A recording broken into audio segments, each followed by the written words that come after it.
अस्सलाम वालेकुम dear student, उम्मीद करता हूँ तमाम स्टूडेंट खैरियत से होंगे। स्टूडेंट, हमारी डिस्कशन इंटर पार्ट 1 की मैथमेटिक्स के ऊपर जारी है, जिसमें आज हम एक्सरसाइज 3.5 स्टार्ट करेंगे। एक्सरसाइज 3.5 का फर्स्ट क्वेश्चन है, solve the following system of linear equation by Cramer rule. यानी इसमें बता दिया है कि क्रैमर रूल की मदद से ये लीनियर इक्वेशन को सॉल्व करना है। लीनियर इक्वेशन यानी 3 इक्वेशन दी गई हैं, 2x + 2y + z is equal to 3, 3x - 2y + 2z is equal to 1, 5x + y - 3 is equal to 2। ये तीन हमारे पास इक्वेशन दी गई हैं। इन तीन को क्रैमर रूल की मदद से सॉल्व करना है। सॉल्व करने का मतलब x, y, z की वैल्यूज़ निकालनी है। तो क्रैमर रूल की मदद से सॉल्व करते हैं। सबसे पहले इनको मैट्रिक्स फॉर्म में लिखते हैं। ये लॉन्ग क्वेश्चन है, लॉन्ग क्वेश्चन में आता है, तो मैट्रिक्स फॉर्म में लिखते हैं। मैट्रिक्स फॉर्म में पहले ये जितनी x के साथ y, z के साथ कोएफिशिएंट है उनकी मैट्रिक्स बनाते हैं। यानी ये फर्स्ट मैट्रिक्स में देखते हैं 2x के साथ 2 है 2, y के साथ 2 है 2, z के साथ 1 है 1 लिखते हैं। सेकंड मैट्रिक्स में x के साथ 3, y के साथ -2, z के साथ -2। थर्ड मैट्रिक्स में x के साथ 5, y का कोएफिशिएंट 1 है, z का कोएफिशिएंट -3 है। अगर कोएफिशिएंट ना लिखो तो उसका मतलब 1 है। इसके बाद हम सेकंड मैट्रिक्स बनाते हैं x, y, z की। ये इस तरह इसलिए बनाई है, अगर हम इनको दोबारा मल्टीप्लाई कराएं तो ये ऊपर वाली ये तीनों मैट्रिक्स बन जाती हैं। यानी 2 को x के साथ प्लस 2y को 2 को y के साथ प्लस 1 को z के साथ कराएं, वही मैट्रिक्स। इस सेकंड रो को इस कॉलम से मल्टीप्लाई कराएं, ये सेकंड मैट्रिक्स। तो थर्ड रो को इससे मल्टीप्लाई कराएं, ये थर्ड मैट्रिक्स बनती है। इक्वल टू आगे 3 1 2 इसकी अलग मैट्रिक्स बनाएं। अब हमने तीन मैट्रिक्स बना दी। इन तीन मैट्रिक्स को कोई भी नाम देना है, तो इनको हमने नाम दिया AX is equal to B। यानी इस मैट्रिक्स को हमने A का, इस मैट्रिक्स को X का, इस मैट्रिक्स को B का। Where A is equal to ये matrix, X is equal to ये, B इज इक्वल टू ये मैट्रिक्स। तो सबसे पहले हम A का मॉड निकालेंगे। अगर A का मॉड नॉट इक्वल टू 0 आता है देन हम इसको आगे सॉल्व करेंगे। अगर A का मॉड 0 आ जाए तो ये आगे सॉल्व भी नहीं होता।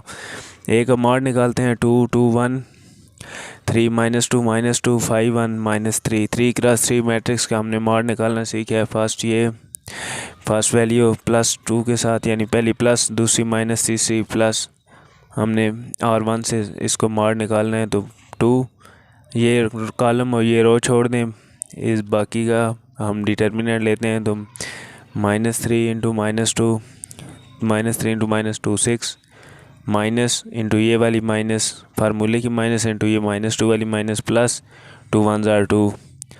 यहाँ पे ये माइनस आ गई है 2 इंटू ये कॉलम और ये रो छोड़ दें। 3 -3 -9, minus into minus plus 5 2 are 10। इसी तरह +1, ये कॉलम और ये रो छोड़ दें, फर्स्ट रो और थर्ड कॉलम। पीछे बचते हैं 3 -2 5 1। इनका डिटर्मिनेंट लें। 3 1 are 3, माइनस इंटू माइनस फार्मूले का इंटू ये वाली माइनस, माइनस माइनस प्लस हो जाएगी। 3 + 10, तो 3 + 10 इज इक्वल 20। ये इनको सॉल्व करें तो ये हमारे पास आंसर 27 आएगा। इसके बाद हम, चूँकि हमने इसका x y z की वैल्यू निकालनी है, जो हमारे पास ये a दिया गया है, इस a की मदद से हम इस a, x और b इन तीनों की मदद से एज अ क्रैमर रूल हमने वो वैल्यूज़ निकालनी है। तो हम सबसे पहले एक d निकालेंगे, d1। d1 क्या है जी हमारे पास? d1 ये जो हमारे पास दिया गया है a, x और b, इसी के अंदर से निकालना है। अगर d1 निकालना है तो ये a के अंदर ये जो फर्स्ट कॉलम है इसकी जगह b की वैल्यूज़ पुट कर देंगे। यानी 2 3 5 ये नहीं लिखेंगे, बल्कि 3 1 2 ये वाली वैल्यूज़ यहाँ पे लिखेंगे। बाकी दोनों कॉलम सेम लिखे जाएंगे। जब d2 निकालना है उसमें फ़र्स्ट कॉलम इसी तरह ये जो लिखा है ये सेकंड कॉलम की जगह 2 -2 1 की जगह रिप्लेस कराएंगे b के एलिमेंट्स को, और थर्ड कॉलम सेम लिखे रह जाएंगे।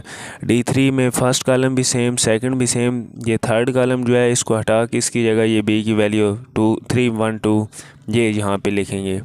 इस तरह हमने यहाँ पे d1 d2 और d3 बनाए। d1 लिखा हमने 3 2 1 1 -2 -2 2 1 -3, यानी यहाँ b की वैल्यूज़, बाकी a वाले ही कॉलम, यानी a के मैट्रिक्स में यहाँ फर्स्ट कॉलम में b की वैल्यू लिखी तो वो d1 बना। अब d1 का डिटर्मिनेंट लें तो 3 लिखा +3, ये कॉलम और ये रो छोड़ी, इनका डिटर्मिनेंट लिया 3 2 are 6 +2, ये -2, ये कॉलम और ये रो छोड़ी, -3 × 1 -3, माइनस माइनस +2 2 are 4, +1 इंटू 1 + 4, तो इनको सॉल्व किया, हमारे पास आंसर 27 आया। इसके बाद हमने D2 लिया, यानी ए मैट्रिक्स में सेकंड कॉलम की जगह हमने बी मैट्रिक्स के एलिमेंट लिखे। अब इसका डिटर्मिनेंट लिखा, डिटर्मिनेंट में 2 इंटू -3 + 4 -3 इंटू ये कॉलम और ये रो छोड़ी -9 + 10, ये +1, 3 2 6 -5। अब इनको सॉल्व किया तो आंसर 0 आया। इसी तरह हमने D3 लिखा, D3 में यानी ये थर्ड कॉलम है, इसमें बी के एलिमेंट आएंगे। ए मैट्रिक्स के थर्ड कॉलम है, इसमें बी के एलिमेंट लिखे। इसका हमने डिटर्मिनेंट लिया, D3 का डिटर्मिनेंट, तो वो हमारे पास आया फर्स्ट एलिमेंट 2 इंटू ये कॉलम ये रो छोड़ा, बाकी इसका डिटर्मिनेंट लिया -2 इंटू -2 -4 -1 इंटू 1 1, तो -2 ये इसमें प्लस लिखा, इसमें माइनस आगे प्लस, तो इसमें -2 ये कॉलम और ये first column first row second column छोड़ा, तो पीछे बचा 3 5 1 2, 3 2 6। डायगोनल एलिमेंट को आपस में मल्टीप्लाई कराया, दरमियान में माइनस दूसरे एलिमेंट को आपस में मल्टीप्लाई कराना है, तो 6 -5 + 3 इंटू 3 + 10, तो इसका भी आंसर 27 आया।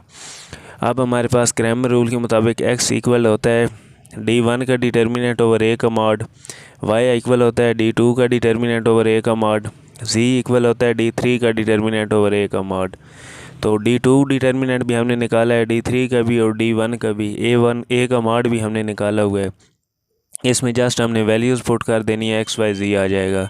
जैसे x में हम D1 का डिटर्मिनेंट हमारे पास 27 निकला, वो पुट किया, डिवाइडेड बाई a का डिटर्मिनेंट 27 है, ये आपस में कट के x = 1 आ गया।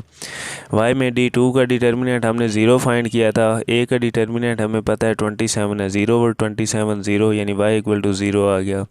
z में हमने देखा D3 हमने 27 निकाला था, a का डिटर्मिनेंट भी 27 है, तो 27 और 27 ये काट के 1 आ गया, z = 1, यानी x = 1, y = 0, z = 1। ये हमने क्रैमर रूल की मदद से in following system of linear equation को हमने सॉल्व किया, यानी x y और z की वैल्यू निकाली है।